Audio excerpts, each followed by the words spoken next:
Bonjour et bienvenue à cet tout premier épisode du Blaugrana Podcast. Donc, nous sommes très contents d'entamer cette aventure avec vous tous. Vous pouvez tous nous suivre sur nos différents réseaux sociaux. Daily Barça, on est facile à trouver sur Facebook, sur Twitter également. Vous pouvez également nous retrouver au canfootballclub.com ou encore dans la chaîne SoundCloud du Cannes Football Club et également sur Twitter, donc @BlaugranaPod, c'est BLAUGRANA. Donc sans plus tarder, je me présente, Michael Miller, et ici avec moi, mon confrère, mon associé, Alec Avendano. Bonjour Alec. Salut Michael, comment ça va en pleine forme? En forme olympique, et toi? En forme comme le Barça cette saison. De toute façon, on va en discuter. D'ailleurs, rentrons dans le vif du sujet. On fait un podcast 100% Barça. Pourquoi le Barça, Michael?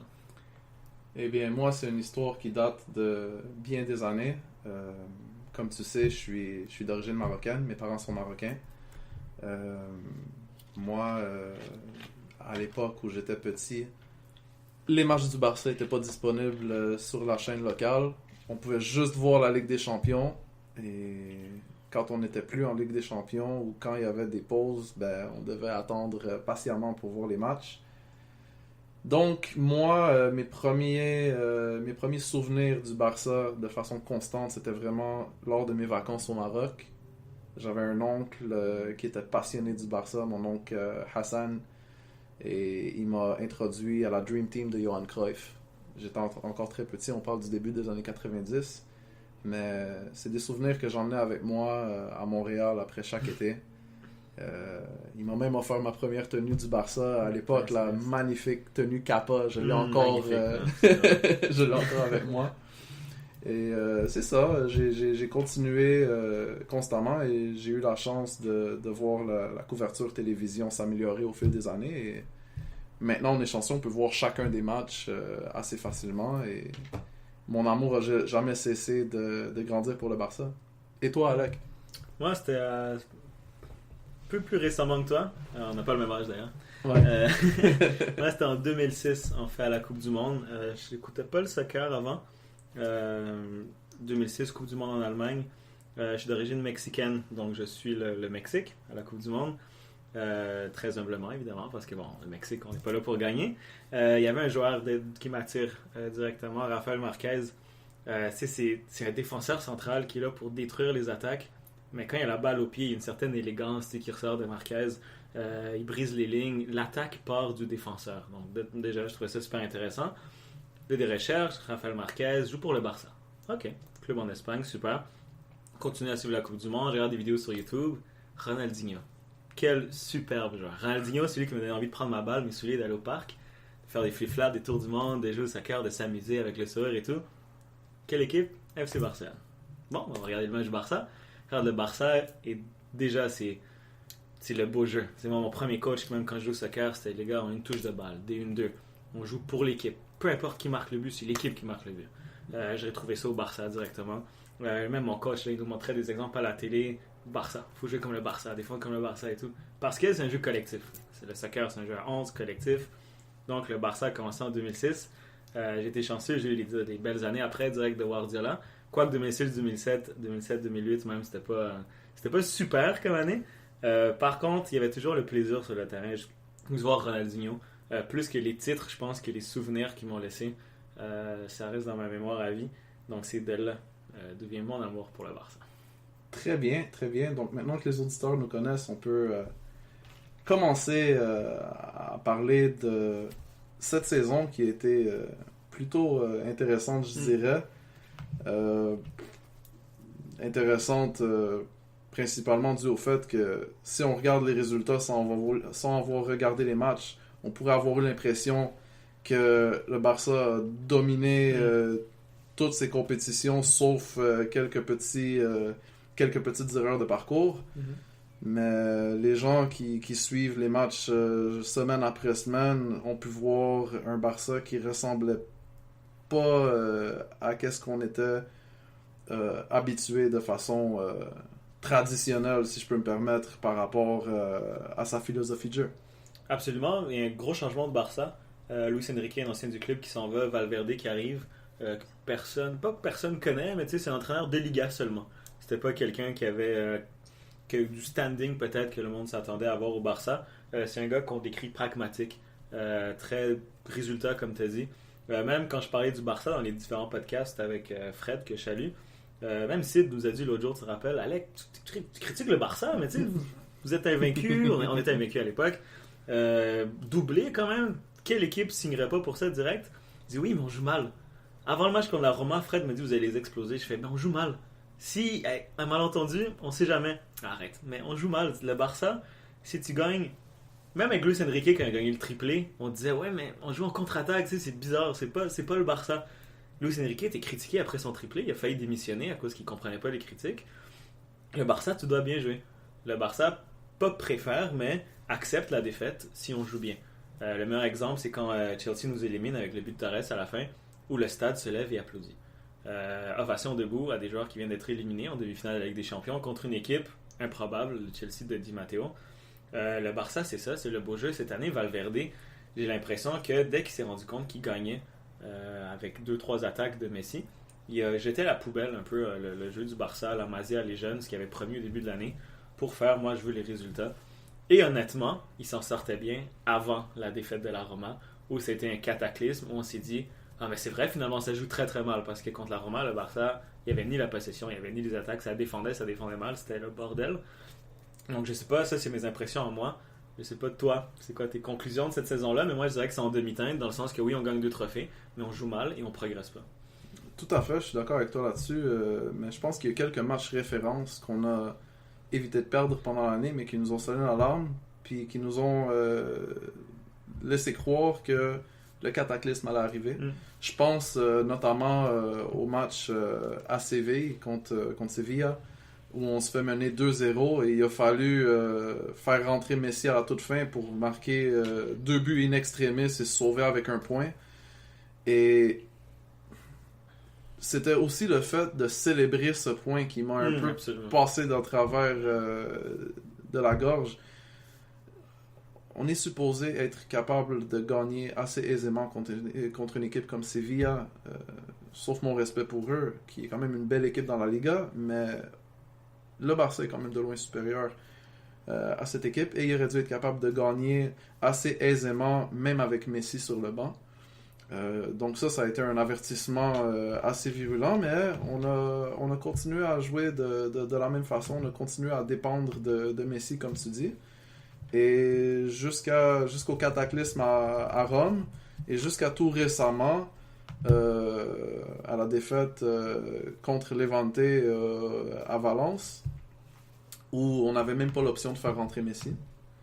On devait quand même s'assurer de gagner ce match et de continuer notre série d'invincibilité et d'écrire l'histoire à notre façon, chose qui n'a jamais été faite de l'histoire de la Liga. Invaincu sur une saison de 38 matchs, mais on a préféré reposer Messi, et ça c'est une décision que je comprends pas jusqu'à aujourd'hui. Est-ce que ce match-là, tu penses que c'est exactement l'image de la nouvelle direction depuis le départ de Laporta, ou les résultats, ou l'argent, ou la belle image du Barça qui va aller faire un match en hommage à Nelson Mandela, qui est une œuvre magnifique, évidemment. Par contre, on fait ça pour l'argent, pour la belle image du Barça, faire Mesquin Club, tout ça, c'est beau, le Barça, on est gentil. Et on perd un match, on perdait 5-1 contre Levante, on laisse tomber un record.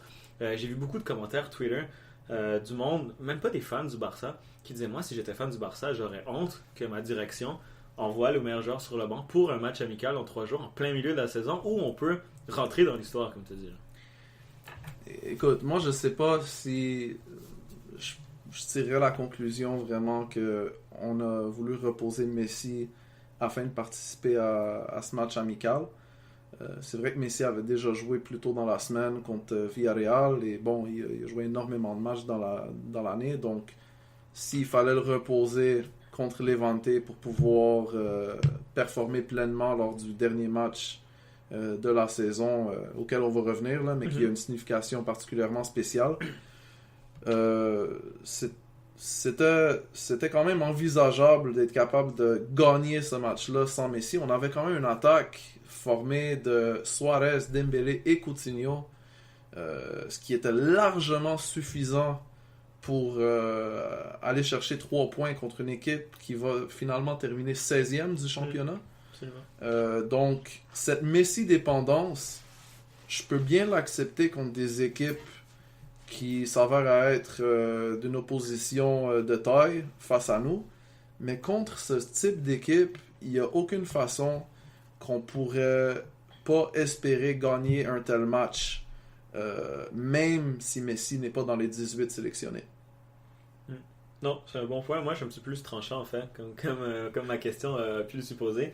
Je trouve que c'est presque, j'irais même dire, un manque de respect envers les partisans et même les socios du club. Si on se rappelle que bon, le Barça, c'est quand même, c'est pas qu'un président et un directeur marketing.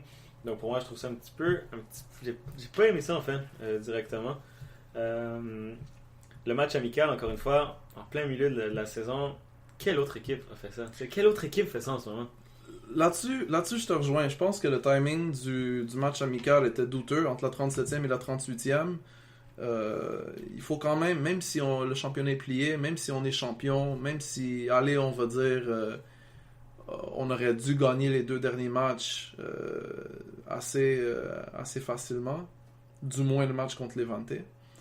Je trouve que ça passe un mauvais message de céduler un match amical comme ça en plein milieu d'un championnat. Peu importe qui joue, même si on avait fait jouer disons seulement les remplaçants et quelques joueurs de l'équipe B, ça passe quand même un message assez douteux par rapport à la façon dont laquelle on considère notre propre championnat. Absolument. Donc le Barça ne finira donc pas invincible. Malheureusement, un record qu'on n'aura pas. Ça aurait été une belle saison aussi pour Valverde. Ça aurait été qui gagne une Liga, une Copa del Rey. Il aurait pu avoir aussi ça dans son palmarès. Bref, donc, on vous avait posé des questions, chers auditeurs, sur le Daily Barça, sur Facebook, sur Twitter même. Vous nous avez posé des questions plus tôt. On va y répondre. Des questions surtout sur Iniesta, qui est justement notre sujet pour aujourd'hui. Donc, bon, on a eu plusieurs questions là, de Monsieur Foot de Foot, qu'on salue d'ailleurs, de Queen Skellington sur Twitter, qui nous dit, bon, en fait, poser à toi celle-là, je pense que tu vas bien l'aimer, Michael. Ouais. Quel est ton moment préféré dans la carrière de Don Andrés Iniesta? Mon moment préféré, sans aucun doute, c'est ce fameux but à Stamford Bridge en 2009 qui nous emmène en finale de Champions League. Après, comme tu as dit tout à l'heure, après 2 années de vache maigre, les 2 dernières de Rijkaard, on n'aurait jamais pu espérer que cet entraîneur du Barça B nous emmène en finale. Absolument. Et je te le dis, Alex, je pense à ce but-là, puis j'ai la chair de poule, comme si c'était hier, comme si je venais de le vivre. Et peu importe tout ce que Don Andrés a réussi à accomplir depuis, pour moi, c'est le moment qui a été le tournant de son illustre carrière, et c'est le moment qui va toujours rester avec moi, même plusieurs décennies après sa retraite. Absolument. Et tu te rappelles, t'étais où durant ce but-là? Tu te rappelles, tu faisais quoi? Tu te rappelles, tu étais où? J'étais où? Ouais, je me rappelle encore, à ce moment-là, j'étais encore aux études. Et j'étais en train d'étudier pour un examen. Et j'ai pris une pause de mes études pour aller regarder le match au bistrot de l'université qui diffusait les matchs à l'époque. Nice, Donc, j'ai pris un break de mes études, j'ai été regarder le match avec mes camarades de classe. Et je peux dire qu'après le match, je suis pas retourné étudier. Non, je te comprends. Moi aussi, d'ailleurs, je sortais de l'école, j'étais au secondaire, je pense, à l'époque. Je sors en courant, je sais qu'il y a le match contre Chelsea. Juste avant, j'avais cours d'éducation physique. On avait arrêté, on faisait du soccer en plus. Notre prof nous a dit, c'est bon, allez à l'autre salle. On a pris une télé, on a mis le match. On a vu le but de Michael Essien, que je me rappelle, c'était un but fantastique, mais... Il est fantastique parce qu'Iniesta marque après, sinon je pense pas que je t'aurais dit la même chose. Et là, je vois Chelsea qui défendent à 11 dans la boîte. Le Barça qui arrive pas. Le Barça qui a une saison mais phénoménale. Tu dis quelque chose va arriver, on va y arriver, on peut pas finir là-dessus. Et Iniesta, le temps s'arrête, extérieur du pied, en pleine lucarne. Guardiola qui court sa ligne de touche. Et direct, tu vois, qui reprend conscience, qui parle à Silvinho, je vais en faire encore, il ramène Silvinho, on défend à 4 maintenant, le milieu replace tout le monde. Et c'est bon, j'ai dit, il a marqué, on gagne des champions. J'étais sûr à 100% qu'on gagne des champions, que cet entraîneur était spécial. Et oui, absolument. Je pense que c'est le meilleur souvenir d'Iniesta, je pense, pour les fans du Barça. Après, c'est dur d'en dire un autre de mon côté. C'est sûr que le Classico l'année dernière au Mercadero au Bernabéu, où il marque sur la M2 avec Neymar, où il marque un but en lucarne, où tu sais, tout le monde disait qu'Iniesta était mort, qu'il était vieux, qu'il était fini, et il illumine ce match. Et la cerise sur le Sunday, son but en pleine lucarne, qui m'amène un silence au Bernabéu. Magnifique. Et une ovation. Oui, innovation en plus, exactement. Une ovation des fans du Real Madrid. Et c'est rare au Bernabéu que ça arrive. Le Ronaldinho, il y en a eu une. Il y a eu Del Piero, je pense qu'il y en avait une aussi à l'époque. Maradona en a eu une dans les années 80. Maradona, donc bon, c'est quand même des joueurs très très importants. Mais Iniesta, le club du Barça, le rival. Don Andrés, il sait choisir ses matchs. Il sait choisir ses moments importants. Sinon, une autre question, je pense, de Sofiane Benzaza, que j'avais bien aimé, qu'on salue, que vous pouvez suivre sur Twitter, @Sofiane Benzaza, qui parle de l'Impact de Montréal. On rappelle qu'on est à Montréal ici. Sinon, il parle du club de soccer en Europe, un peu partout. Donc, un petit shout-out à Sofiane. Une question qui est très, très pertinente parce que, bon, Michael, tu es président d'une plénière de Montréal aussi, il faut savoir. Est-ce que les socios ont vraiment autant de pouvoir que ça pour décider l'avenir du club? Est-ce que le fonctionnement est vraiment différent, par exemple, au Barça, au Real, au Bayern, au Chelsea?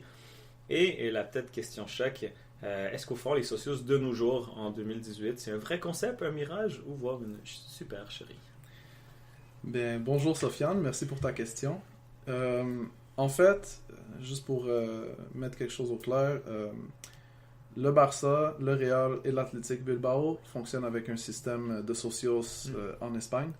Il y a d'autres clubs à l'extérieur de l'Espagne qui fonctionnent avec un système de socios, notamment, si je ne m'abuse, Benfica au Portugal. Et quelques clubs de ligue inférieure en Angleterre également. C'est un système qui est très répandu.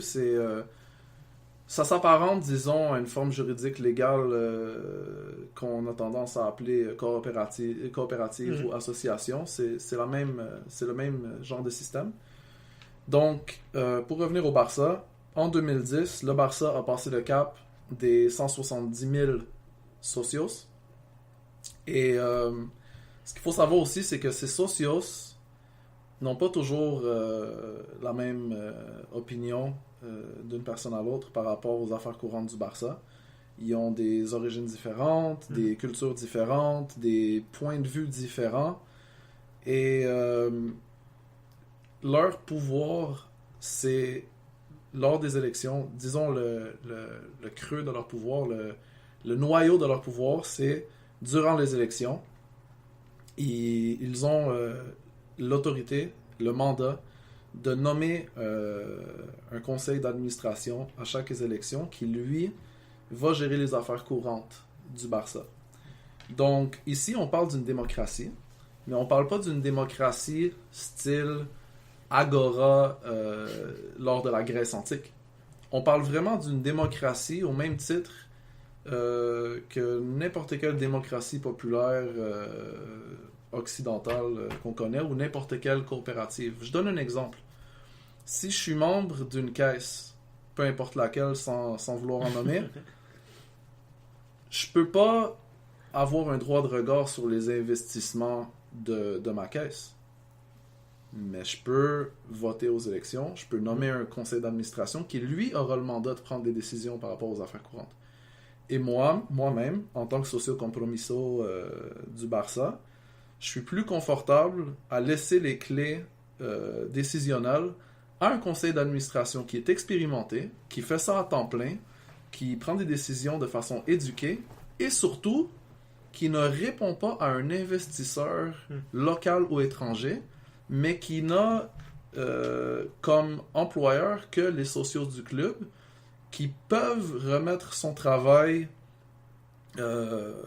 disons en question s'il y a des écarts en faisant un vote de non-confiance et en déclenchant des élections anticipées.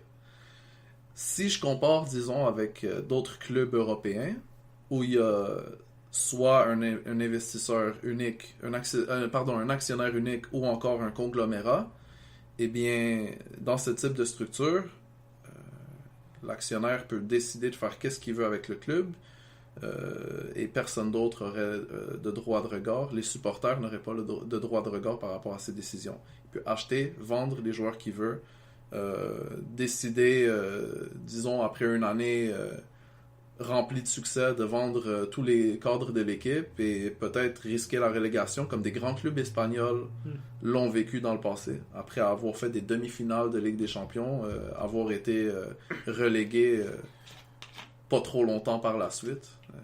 On pense à un des 3 qui ont été relégués cette année notamment.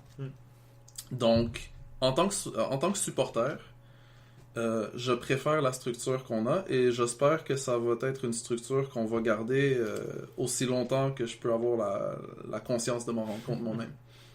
Absolument. Super comme réponse. Une autre question qu'on va garder en lien avec un peu la directive du club, c'est King Killmonger Jr. sur Twitter et aussi Faisal Sali qui nous l'a demandé sur Twitter et sur le Daily Barça. Faisal, pardonnez-moi d'avoir écorché ton nom. On parle un peu de la Masia. La Masia qu'on sait qu'il y a toujours eu des résultats probants, surtout maintenant dans les catégories inférieures. Question de Faisal qui dit pourquoi dans le fond le club arrive de moins en moins à intégrer les jeunes pépites.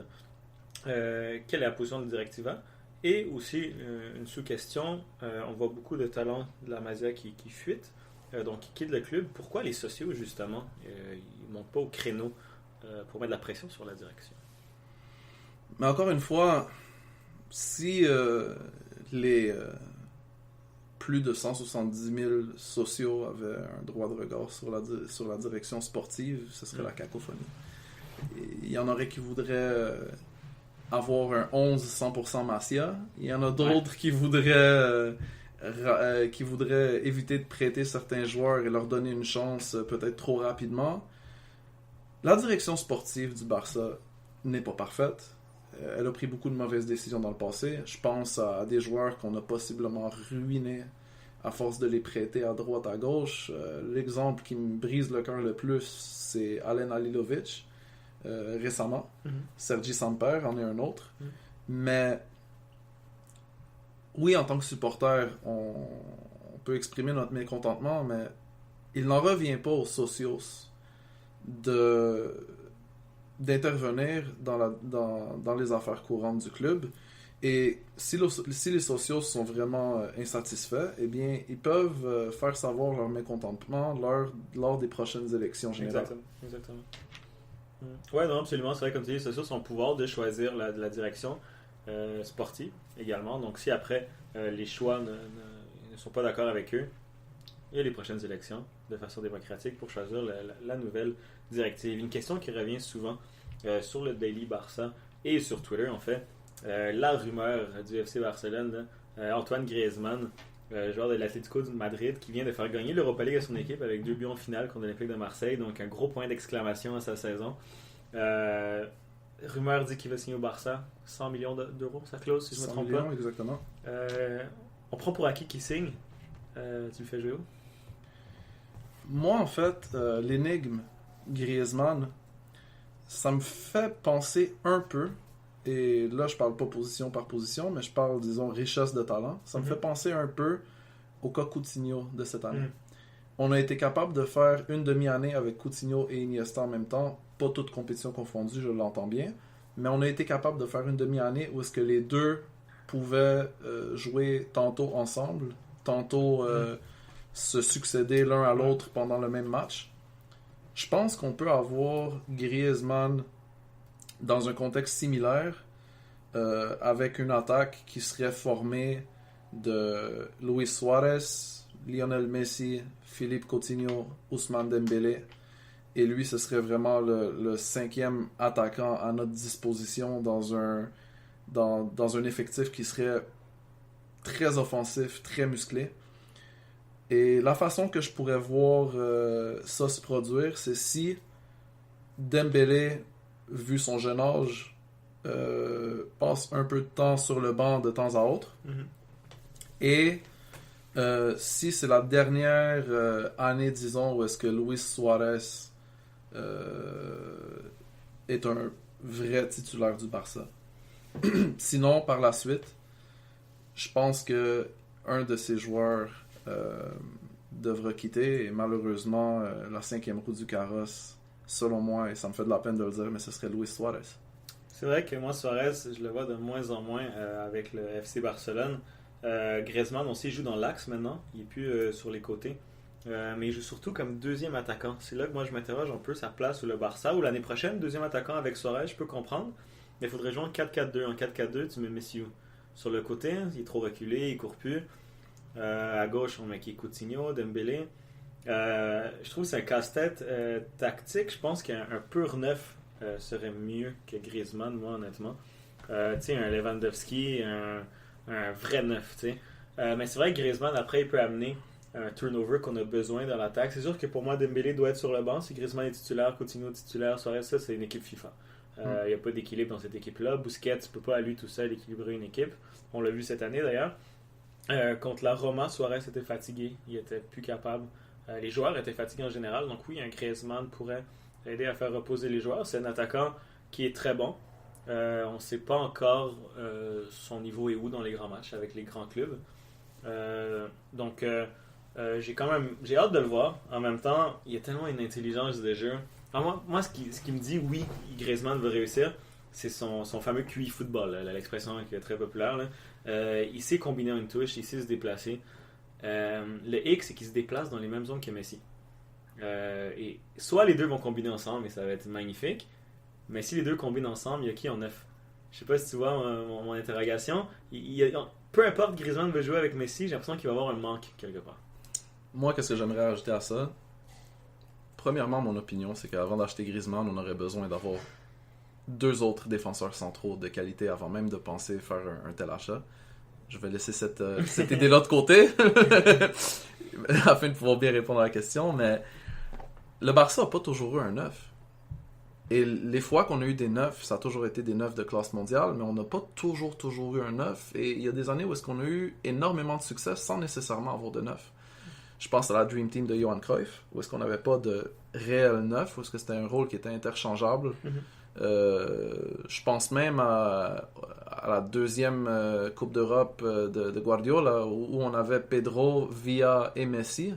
Et encore une fois, c'était un rôle qui était interchangeable. Ouais, Villa jouait sur le côté à l'époque. Il jouait sur le côté, exact. Quand, dans le fond, partout ailleurs où il a été, ça a été lui l'attaquant de pointe. Mais au Barça, c'était un rôle qui était interchangeable. Il y a eu la Liga à 100 points avec Tito. Où on avait Fabregas en avant avec Messi et Pedro. Donc, on n'a pas toujours eu un neuf à notre disposition et malgré ça, ça nous a pas causé énormément de problèmes. Maintenant, pour revenir à ton point, je pense que la position de Griezmann et celle de Messi seraient interchangeables et ça pourrait causer énormément de confusion pour les défenses adverses. Il y a des matchs où ce serait une attaque Griezmann, Suarez avec Messi avec un rôle un peu plus reculé. D'autres matchs où ce serait carrément un 4-4-2 avec Messi et Griezmann en avant, avec Dembélé et Coutinho sur les côtés. Donc, ça nous offrirait un arsenal infini de possibilités. Mais il faudrait tout gagner cette année-là. Parce que ce serait notre dernière chance. C'est vrai. Et justement, tu mentionnais que les positions interchangeables, les neufs, je suis d'accord avec toi. Mais pour moi, les points clés de ces points-là, c'était Cruyff, Guardiola. Là, on a Valverde. Tu y crois quand même? Écoute. C'est un bon coach, Valverde. En Liga, moi, je l'ai toujours aimé comme coach. Avec le Barça, il a bien commencé. Fini pour l'interrogation. Est-ce que tu vois être plus souple tactiquement? Je pense qu'il n'y aura pas le choix. Je pense qu'il n'y aura pas le choix parce que il y a énormément de choses à se reprocher cette année. Et l'année prochaine, il va vouloir se racheter. Et il y aura l'effectif, il y aura même l'investissement de la direction qui va lui permettre de se racheter. Mais il n'y aura pas le droit à l'erreur. Et quand je dis il n'y aura pas le droit à l'erreur, ça ne veut pas dire qu'il faut absolument qu'on gagne un triplé l'année prochaine, sinon il ne faut pas le prolonger, par exemple. Moi, qu'est-ce que je pense, c'est que si l'année prochaine, on perd une compétition, mais on la perd dignement, et on la perd en s'étant battu, et en ayant joué bien, et en ayant proposé une opposition digne de notre glorieuse histoire, j'ai pas de problème avec ça. Mais si, encore une fois, on essaie de tout miser sur la Liga et la Copa en espérant avoir un regain de vie lors des phases éliminatoires de la Ligue des Champions, je pense que ça pourrait pas le faire. Surtout en revenant d'un été très occupé pour la plupart de nos joueurs en revenant de la Coupe du Monde. Absolument, tu parles de la prochaine saison. Par contre, cette saison-ci n'est pas encore finie. Il reste un match contre le Real Sociedad à la maison. Camp Nou qui va être rempli pour un dernier match d'une saison déjà gagnée. Parce que oui, c'est le dernier match d'Andrés Iniesta avec les couleurs du FC Barcelone, avec son club de cœur, une véritable légende. On pourrait presque dire que c'est peut-être un dernier de la fameuse équipe de Guardiola, de l'équipe qui jouait à tiki-taka, en tous et double contact. C'est la fin d'Iniesta, ça fait bizarre de le dire. J'arrive pas à imaginer un club sans Iniesta. Un superbe tifo a déjà été annoncé au Camp Nou. Le fameux même maillot Nike là, avec le signe infini. Est-ce que t'as hâte? Moi, j'ai hâte de voir le match, mais j'ai pas hâte du tout au dernier sifflet de l'arbitre. Et bon, je suis quelqu'un d'émotif, ça va être difficile pour moi de retenir mes émotions. En plus, mon anniversaire de naissance, c'est le lendemain de ce match. Et Iniesta, c'est pas juste un joueur que j'admire beaucoup, c'est une personne à laquelle je m'identifie énormément. Lui et moi, on est nés le même mois de la même année, donc j'ai tout le temps un attachement spécial avec lui. Donc c'est sûr que ça va faire bizarre, mais en même temps, si je pense à lui de façon absolument altruiste, je suis content qu'il s'en va selon ses propres termes à lui.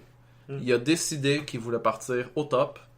Il a marqué dans une finale, dans sa dernière finale.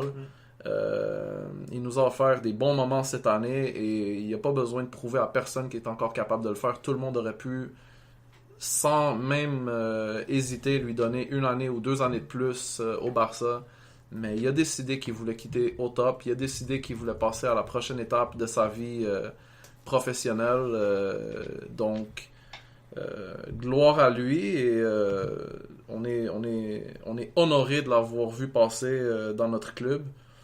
Et pour moi, ce match-là, je vais être assis devant l'écran avec les membres de notre Peña et je peux être absolument certain qu'on va tout être rivés sur les écrans et on va juste savourer chaque instant où il va toucher la balle. Absolument, c'est double contact, c'est pas sûr qu'ils vont manquer. Tu as parlé de plusieurs moments cette saison, des fois il faisait des passes, mais pourquoi tu t'en vas, tu es encore capable, il nous a offert des buts, encore des moments magnifiques. D'ailleurs aujourd'hui c'était une conférence de presse d'Iniesta qui annonçait son départ du club avec Xavi qui était là d'ailleurs, qui en pleurs là, même quand il voyait Iniesta partir.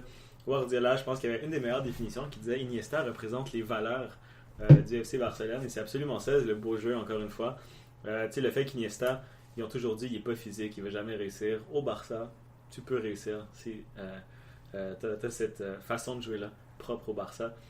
Il a fait haut la main avec le Barça avec l'Espagne, une carrière en or. Le joueur le plus titré espagnol de l'histoire, je pense, 34 titres si je ne me trompe pas, qui est quand même phénoménal.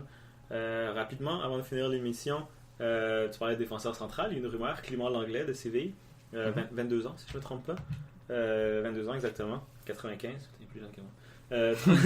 35 millions d'euros sa clause, je pense, qui signe au Barça. J'ai vu juste cette année, pour être honnête, transparent, je le connaissais pas. Il m'a impressionné, surtout dans les matchs contre le Barça. Je pense qu'il a fait un gros match contre nous. Là. Honnêtement, moi, peut-être pas comme titulaire, mais à la place d'un Vermaelen qui se blesse en se réveillant le matin, moi je le prends, honnêtement. Je trouve que c'est un bon recrutement, un joueur Liga, enfin, qui connaît la Liga. Pas un joueur trop vieux, fini, qui sait jouer. Donc, honnêtement, moi, je suis très content du recrutement. Je sais pas ce que tu en penses, mais j'ai bien hâte de le voir dès la saison prochaine si ça se confirme. Eh bien, moi, je pense qu'on n'aurait pas besoin de 1, mais de 2 défenseurs centraux pour garnir notre effectif. Clément Lenglet, c'est un défenseur que j'aime beaucoup. C'est un défenseur qui a la grinta, qui a une présence physique, comme tu as dit, qui connaît très bien la Liga et qui joue dans un grand club de la Liga aussi. Oui. Et même... un club qui a été jusqu'à récemment un grand club européen également. Donc les références sont là. Et le besoin est là également. On a une charnière titulaire qui est composée de Piqué et Umtiti, avec deux défenseurs centraux comme backup qui sont Vermaelen et Yerimina. Moi, je pense que Vermaelen, comme tu l'as dit, est trop fragile et lui-même il le sait. Et c'est triste. Et à chaque fois qu'il se blesse, on est triste pour lui. Il nous a donné une excellente année. Et s'il n'avait pas joué le match contre Levante, il serait resté sur le banc les 2 derniers matchs. On aurait pu le vendre à un prix quand même assez intéressant. Mais quand même. Il lui reste 1 année de contrat. Je pense pas qu'il va la jouer. Je pense que ce serait le temps de le laisser aller ailleurs. Possiblement retourner à l'Ajax, qui sont ses premières amours. Je pense que ce serait une fin de carrière heureuse pour lui.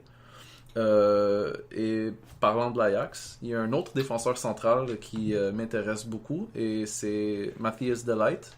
Matthias de Ligt, qui est un autre jeune défenseur central prometteur, qui joue dans un club qui est bon, qui est pas qu'est-ce qui a déjà été. Je veux dire, on parle des glorieuses années Cruyff, des années 70, des années Rinus Michels, des années même dans les années 80-90. Historiquement, c'est un grand club, mais quand même récemment, on parle d'une finale d'Europa League l'année passée, où De Ligt s'est révélé comme étant un défenseur central de classe mondiale. Et cette année, il a encore confirmé. Donc moi, je pense que le timing est bon, et je pense que ce serait le temps de faire comme on dit, un splash sur le marché des transferts, pas en allant chercher un autre attaquant de plus, mais en allant chercher ces 2 défenseurs centraux. Je sais pas qu'est-ce que la direction sportive va faire cet été. Est-ce qu'il y a assez d'argent sur la table pour répondre à toutes ces questions, à tous ces besoins, ou est-ce qu'il faut faire un choix? Mais si j'avais l'autorité de faire un choix, je préférerais grandement aller chercher 2 défenseurs centraux de la qualité et de l'âge de Clément Lenglet et Matthias de Ligt, ce qui mettrait énormément de pression sur Samuel Umtiti et Gérard Piqué. Et on sait tous que Samuel Umtiti, d'une part, mais surtout Gérard Piqué, est meilleur quand il a de la compétition qui lui pose dans le dos. Ouais, Piqué, on se rappelle les années Puyol, je pense qu'il était à son meilleur au Puyol. Je pense que c'est une fois où Piqué disait que Puyol revenait de blessure. Il vient rendre son match, Piqué va le voir, bravo capitaine, il fait ferme-la et place-toi. Direct. C'est Piqué, ça y prend un peu qu'on le pousse. Umtiti a commencé l'année en Lyon parce qu'il avait quelque chose à prouver. Après, ça s'est fini un peu moins dominant, mais il a fait une saison extraordinaire. Moi, c'était mon coup de cœur la première moitié de l'année. Pour revenir à De Ligt, c'est un très bon choix, un joueur qui vient de l'Ajax où ça joue au ballon, où les relances balle au pied. C'est quelque chose d'inné en lui, il y a le fameux ADN Barça. D'ailleurs, ceux qui jouent à Football Manager, allez l'acheter, très bon joueur. On parle de Total Football aussi. Exactement. Et ça fit avec le Barça parfaitement. Umtiti était dans la même moulure, si on veut, un gars qui s'est relancé la balle assez propre, et c'est ce qui l'a amené au Barça, en fait. Capable de briser les premières lignes de pression. Donc oui, absolument, j'espère que la directive nous écoute. et en fait, ça serait 2 bons joueurs, 2 jeunes joueurs. Comme tu l'as dit, la concurrence, il en manque à certains postes du Barça. Pour moi, le 9, ça pourrait être un poste où on pourrait amener de la concurrence, mais les défenseurs centraux, je pense que c'est un must, et depuis des années on répète ça, et ils nous amènent des vieux joueurs qui amènent aucune concurrence. Donc ça serait le temps que le Barça refasse un peu cette politique-là.